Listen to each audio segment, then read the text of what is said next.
오늘 함께 나눌 말씀은 출애굽기 39장 1절에서 21절까지 말씀입니다. 한 절씩 교독하겠습니다. 그들은 여호와께서 모세에게 명령하신 대로 청색, 자색, 홍색 실로 성소에서 섬길 때 입을 정교한 옷을 만들고 또 아론을 위해 거룩한 옷을 만들었더라. 그는 또 금실과 청색, 자색, 홍색 실과 가늘게 꼰 배실에 에봇을 만들었으되 금을 얇게 쳐서 오려서 실을 만들어 청색, 자색, 홍색 실과 가는 배실에 섞어 정교하게 짜고 에봇에는 어깨를 만들어 그 두 끝에 달아 서로 연결하게 하고 에봇 위에 에봇을 매는 띠를 에봇과 같은 모양으로 금실과 청색, 자색, 홍색 실과 가늘게 꼰 배실로 에봇에 붙여 짰으니 여호와께서 모세에게 명령하신 대로 하였더라. 그들은 또 호마노를 깎아 금태에 물려 도장을 새긴 같이 이스라엘의 아들들의 이름을 그것에 새겨 에봇 어깨바지에 달아 이스라엘의 아들들을 기념하는 보석을 삼았으니 여호와께서 모세에게 명령하신 대로 하였더라. 그가 또 화폐를 정교하게 짜되 에봇과 같은 모양으로 금실과 청색, 자색, 홍색 실과 가늘게 꼰 배실로 하였으니 그것의 길이가 한 뼘, 너비가 한 뼘으로 네모가 반듯하고 두 겹이며 그것에 네 줄 보석을 물렸으니 곧 홍보석, 황옥, 녹주옥이 텄줄이요 둘째 줄은 석류석, 남부석, 홍마노요. 넷째 줄은 호박, 백만호, 자수정이요 넷째 줄은 녹보석, 호마노, 벽옥이라 다 금태에 물렸으니 이 보석들은 이스라엘의 아들들의 이름 곧 그들의 이름대로 12줄이라.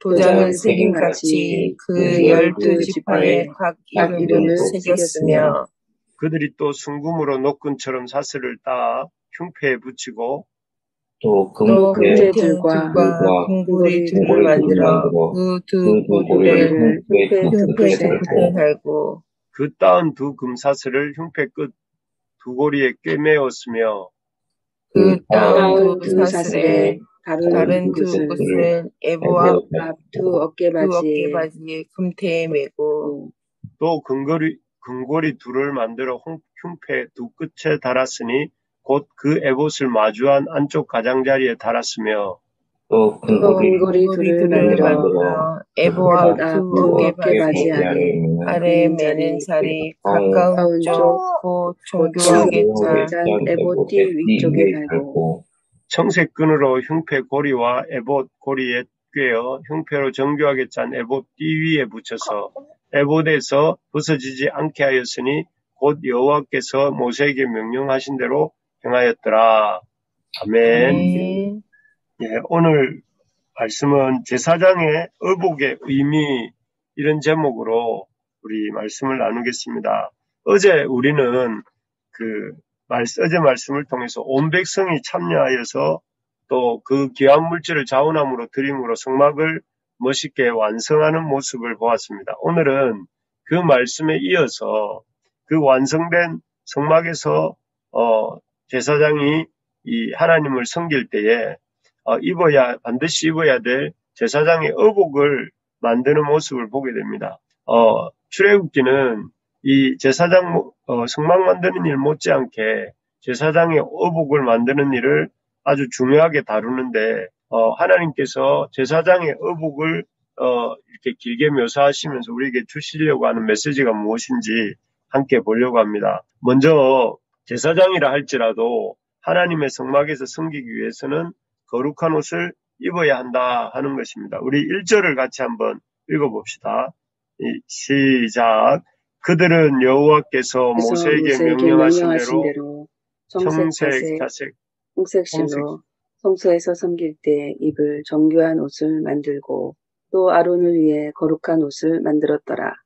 네, 여기에 보면 제사장 아론이 성소에서 섬길 때에 거룩한 옷이라 불리는 옷을 입어야 되고 그 옷을 만들었다 이렇게 말씀합니다. 대제사장 아론 정도 되면 모세의 형이기도 하거니와 또 나이도 80이 넘은 나이로도 보나 또 신앙 연륜으로도 보나 그 정도면 참 하나님 앞에서 그냥 섬겨도 큰 문제가 없을 것 같지 않습니까? 하지만 하나님께서는 모세에게 아론이 하나님 앞에서 섬길 때에 청색, 자색, 홍색 실로 만든 거룩한 옷을 입을 것을 명령하고 계십니다. 다시 말해 아론이든 그 어떤 사람이든 하나님 앞에 서고자 하는 자는 반드시 거룩한 옷을 입어야만 하나님을 섬길 수 있다 하는 것이죠.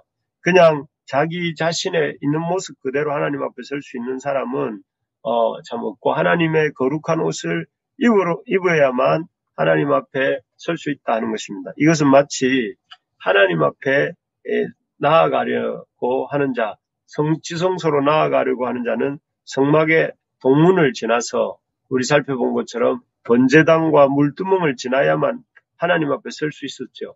만약에 참 이 성막의 동문을 통과하지 않고 번제단 물두멍을 지나지 않고 하나님 앞에 나아가는 자는 죽을 수밖에 없었습니다. 그런 것처럼 반드시 하나님 앞에 나아가려고 하는 사람, 또 하나님 앞에서 섬기고자 하는 사람은 반드시 거룩한 옷을 입어야 했다 하는 것입니다. 오늘날도 하나님 앞에 나아가려고 하는 사람은 예수 그리스도로 거룩한 옷을 입어야 됩니다. 그래서 바울은 에베소서 4장 22, 24절에서 이렇게 말했습니다. 너희는 유혹의 욕심을 따라 썩어져가는 구습을 쫓는 옛 사람을 벗어버리고 오직 너희의 심령이 새롭게 되어 하나님을 따라 의와 진리의 거룩함으로 지으심을 받은 새 사람을 입으라 이렇게 말씀하셨어요. 여기에 보면 바울이 에베소 성도들에게 뭐라고 하느냐면은 옛 사람을 벗어버리고 심령이 새롭게 되어서 의와 진리의 거룩함에 새 사람을 입어라. 어떻게 보면 새 옷을 입어라. 거룩한 옷을 입어라. 이렇게 말씀하는 거죠. 그래서 로마서 13장 14절에서 좀 더 구체적으로 이렇게 말씀합니다. 오직 주 예수 그리스도로 옷 입고 정욕을 위하여 육신의 일을 도모하지 말라. 이렇게 말씀하셨어요. 여기에 보면 우리가 주 예수 그리스도로 옷 입어야 된다 하는 것이죠. 하나님 전에도 말씀드렸지만 우리 있는 그대로의 모습, 죄인된 모습으로 주님 앞에 나가서는 하나님 앞에 설 수 없습니다. 하나님 앞에 서고자 하는 반드시 동문을 지나서 이 번제단과 물두멍을 지나서 속죄함과 정결함을 덧입어야만 하나님 앞에 설 수 있는 것처럼 또 이 하나님 앞에 아론이 연륜도 있고 나이도 있고 모세의 형임에도 불구하고 거룩한 옷을 입어야만 하나님을 섬길 수 있었던 것처럼 우리도 예수님의 공로를 옷 입고 그 거룩함을 덧입어야만 하나님 앞에 설 수 있다 하는 사실을 명심하고 늘 주님의 보혈을 의지하는 또 의지하여서 나아가는 이 아침이 되기를 소망합니다. 우리가 잘나서 우리의 어떤 이 자격이 되어서 주님 앞에 나아갈 수 있는 것이 아니라 주님이 덧입혀 주시는 그런 의로움을 덧입을 때 나갈 수 있다는 것입니다. 둘째로 제사장의 의복 제작하는 모습을 통해 우리에게 주시는 메시지는 대제사장은 자신을 위한 자리가 아니라 이스라엘 12지파를 대신하고 대표해야 하는 자리다 하는 것입니다.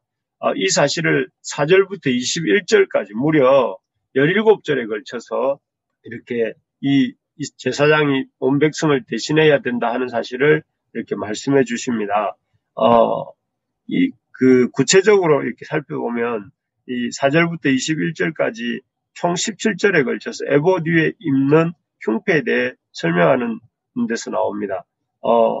이 흉패는 이 그림에서 보는 것처럼 가슴과 등 그리고 등에다는 12가지 보석이 박힌 패로서 여기에 보면 호마노 노란 색깔의 이 보석이 호마노인데 이 호마노로 앞뒤가 이렇게 연결되는 그런 가슴을 가리는 패가 흉패입니다. 이 흉패는 그 위에 12가지 보석이 박힌 패로서 호마노 어깨바지로 이렇게 연결이 되죠. 그리고 이 호마노에도 어깨바지에 있는 견장 여기에 있는 호마노 보석에도 12지파의 이름이 각각 새겨져서 가슴에도 12지파를 상징하는 보석이 있고 또 어깨에는 12지파의 이름을 새긴 호마노가 견대 이렇게 어깨바지로 있는 것을 볼 수가 있습니다. 그래서 이러한 모습을 통해서 대제사장의 중요한 직무가 하나님 앞에서 자기를 위해서 섬기는 것이 아니라 이스라엘 백성을 대표하고 대신하여서 섬기는 일이 대제사장의 직무다 하는 것을 보여주시는 것이죠. 그래서 이 대제사장은 항상 자기 자신의 어떤 이 필요를 들고 하나님께 나아가는 것이 아니라 하나님의 그런 하나님 앞에서 이스라엘 백성을 대신하고 대표하여서 나아가는 또 기도하고 또 제물을 드리는 그런 일을 해야 되는 것임을 보여줍니다. 오늘날 하나님께서는 이 제사장의 직무를 우리에게 감당하도록 하셨습니다. 그래서 이 베드로전서 2장 9절에 보면 우리를 향해서 베드로가 뭐라고 하느냐면 너는 택한 족속이요 왕 같은 제사장이다 이렇게 말씀하고 있습니다. 하나님을 믿는 백성이 이 역할이 뭐냐면은 왕 같은 제사장이요 택한 족속이요 왕 같은 제사장이다 이렇게 말씀했다는 것을 기억하면서 우리가 해야 될 중요한 일이 무엇인가 하면 다른 어떤 일보다 제사장들이 백성들을 위해 기도하고 또 백성들이 죄를 지은 백성들을 하나님 앞으로 이끄는 일을 했던 것처럼 우리도 우리가 다른 이들을 위해 기도하고 또 그리고 믿지 않는 사람들을 주님 앞으로 이끄는 일을 할 수 있기를 소망합니다.